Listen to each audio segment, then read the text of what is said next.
Things,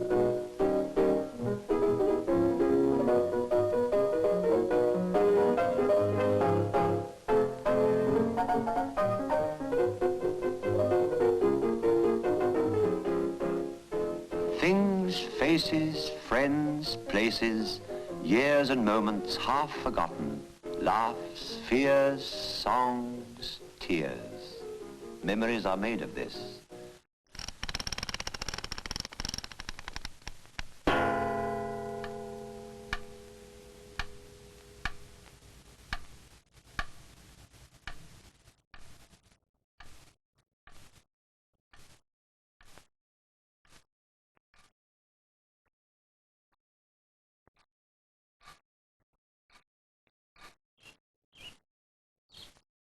I remember a time when Auntie Jessie gave what she called her soirees in the garden.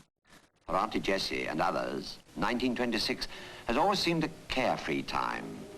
Eleanor Glynn and the gay young things, the jazz age, the Roaring Twenties, and that Charleston dance that, like the poor, always seems to be with us. Yet even while the sun shone, Auntie Jessie and her friends experienced a reminder that life for others wasn't quite so bright. 1926, the time of the short, sharp shower.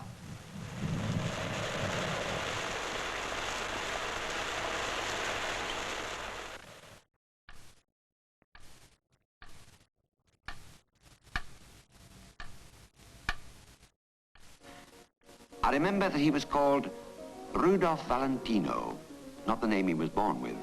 He was the Sheikh Ahmed Ben Hassan, who whipped her to his tent. Though what happened there afterwards was always left vague.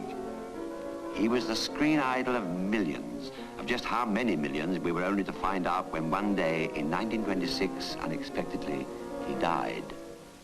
Famous friends such as Douglas Fairbanks walked with the coffin, and for untold numbers of the world's women, it was as though their own hearts had stopped.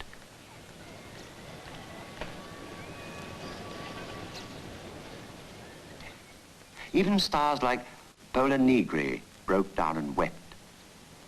In respect, we will gloss over the riots in America in which women fought with the police at his lying in state and move on to his funeral, where 100,000 lined the route.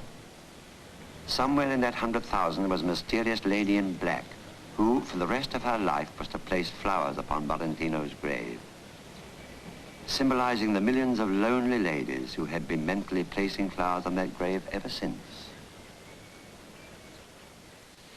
How it rained that winter. Auntie Jessie, who had always been hoping for Valentino to creep into her tent and creep out again, claimed that the gods were weeping for him. Well, whatever we thought of that theory, we couldn't deny the rain. Buckets all over Europe.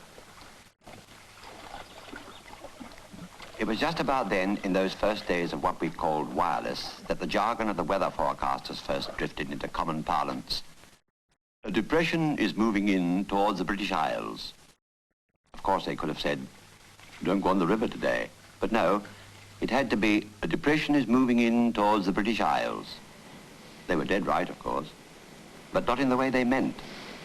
But more of that later when we come to the short, sharp shower.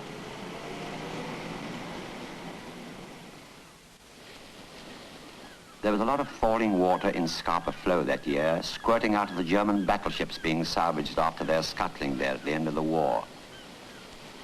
In 1926, these helpless monsters seemed to symbolize the country of their origin, bogged down, leaking at every pore, covered in weeds, barnacles, and obnoxious growths, yet somehow strangely menacing.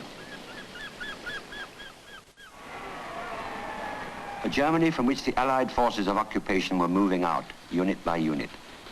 But a Germany, too, in which the National Socialist Party was year by year making its influence felt. Election by election, street fight by street fight, weeds, barnacles, and obnoxious growths, strangely menacing. That year, Hindenburg was made president. While he remained alive, there was some hope of a grip being kept on affairs. But Hindenburg was 80. But unstable though Germany seemed, in 1926 the other Western nations deemed it opportune to admit her into the League of Nations. Well, better in than out, many said. Traditional opponents of Germany, like France, that's Monsieur Briand, kept their true thoughts to themselves, but still they let her in.